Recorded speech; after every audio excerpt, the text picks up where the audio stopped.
town like West Palm Beach depends on a gallery like this, who is willing, in Evel Knievel's words, without the risk, there's no reward.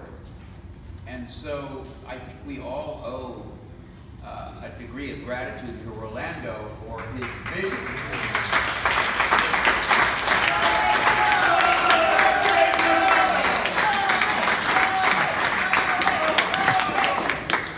Because this is not an easy challenge to continue day after day. And heavens knows, I was an art dealer on Worth Avenue for 14 years and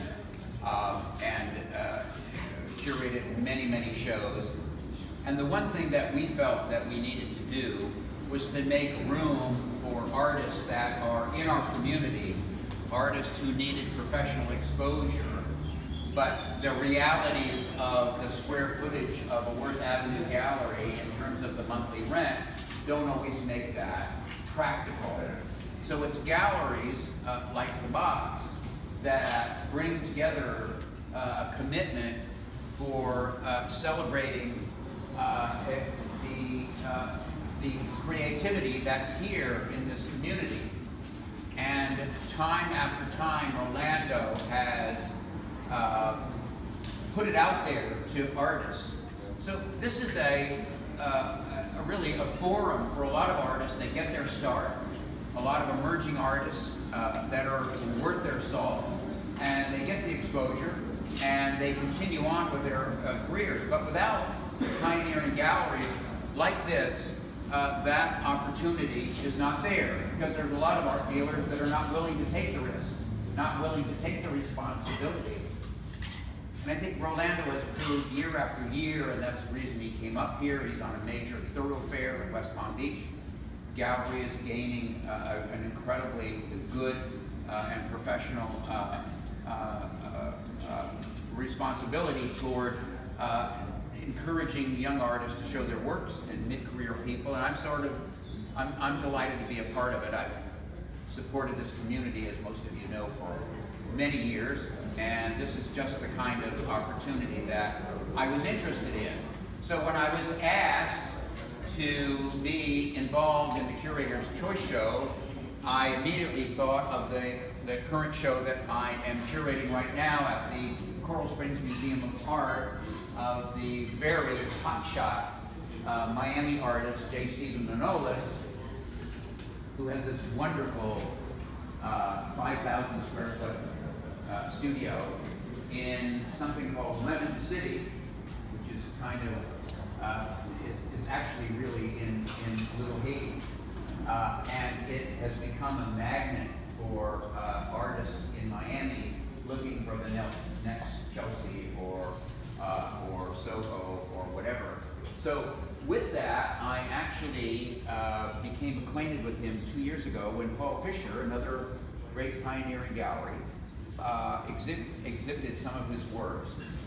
And I was taken immediately with the work that I saw on the walls.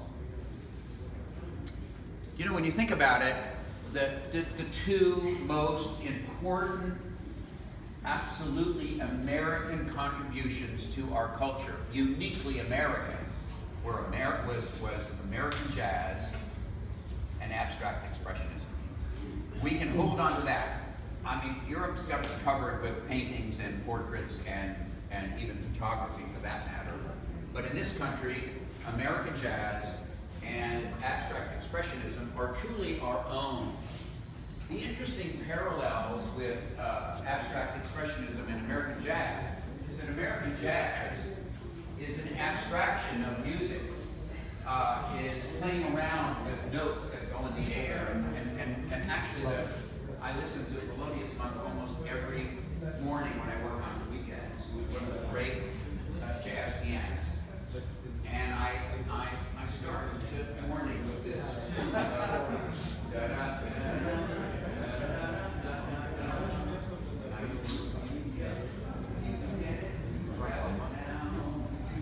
So I'm thrilled to continue to be a disciple of American jazz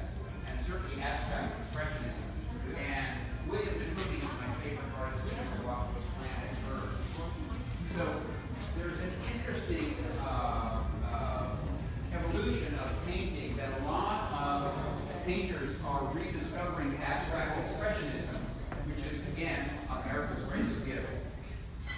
And Stephen Manolis is one of those. He studied for 40 years privately with Wolf Kahn. He painted all of his life.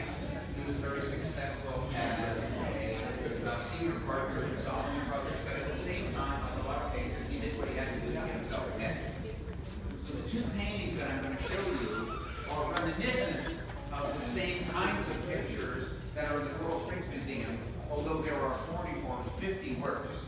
It's one of the most attended exhibitions in the Coral Springs Museum of Art's history. There's a great deal of press, a great deal of interest. And so I want to talk for a minute about the two pictures that I selected here that, to my mind, are interesting and inventive. One is this picture. It's called Surf's Up.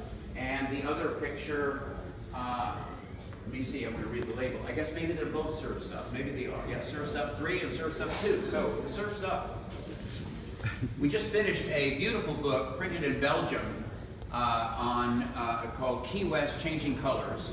A gorgeous book, beautiful slipcase or whatever, that reflects Stephen Manolis's interpretation of the surf, the water, the sunsets, even flamingos.